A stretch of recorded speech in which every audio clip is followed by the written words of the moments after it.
সাবেক প্রধানমন্ত্রী শেখ হাসিনার মেয়ে সায়েমা ওয়াজেদ পুতুলের বিরুদ্ধে কানাডায় নাগরিকত্বের প্রমাণ পেয়েছে দুর্নীতি দমন কমিশন দুদক। এছাড়া বিশ্ব স্বাস্থ্য সংস্থার দক্ষিণ পূর্ব এশিয়া বিষয়ক আঞ্চলিক পরিচালকের পদ পেতে রাষ্ট্রীয় সম্পদের অপব্যবহার এবং নিয়ম বহির্ভূত কার্যকলাপের আশ্রয় নেওয়া হয়েছিল বলেও দুদকের অনুসন্ধানে বেরিয়ে এসেছে। ২৬ জানুয়ারি রোববার এক বিবৃতিতে দুদক জানায়, যৌক্তিক কারণ ছাড়াই সায়েমা ওয়াজেদ পুতুলকে বিভিন্ন রাষ্ট্রীয় সফরের সঙ্গী করা হয়েছে। তার ক্ষেত্রে প্রার্থীর যোগ্যতা হিসেবে দেওয়া তথ্যাদি যথাযথ ছিল না। এছাড়া পুতুল পাসপোর্টধারী কানাডার নাগরিক ছিলেন বলেও তথ্য পাওয়া গেছে। পুতুল পারিবারিক রাজনৈতিক প্রভাবের অপব্যবহার করে দুর্নীতির মাধ্যমে বেআইনিভাবে ঢাকার পূর্বাচল নতুন শহর আবাসিক প্রকল্পের ডিপ্লোম্যাটিক জোনে ১০ কাঠা প্লট আয়ত্ত করেন। এরই মধ্যে তার ও অন্যান্যদের বিরুদ্ধে দুর্নীতির মামলা হয়েছে।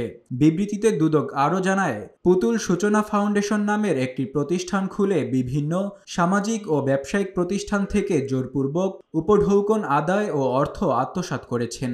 স্বাস্থ্য ও পরিবার কল্যাণ মন্ত্রণালয়ের স্বাস্থ্য বিভাগের আওতায় অটিস্টিক সেলকে ব্যবহার করে ভুয়া প্রকল্প দেখিয়ে রাষ্ট্রের বিপুল অর্থ লুফে নিয়ে নিজে লাভবান হয়েছেন। তিনি জাতীয় রাজস্ব বোর্ডের উপর অবৈধ প্রভাব বিস্তার করে ফাউন্ডেশনের নামে প্রাপ্য অর্থ করমুক্ত করিয়ে নেন। এতে সরকারের বিপুল অর্থে ক্ষতি হয়েছে।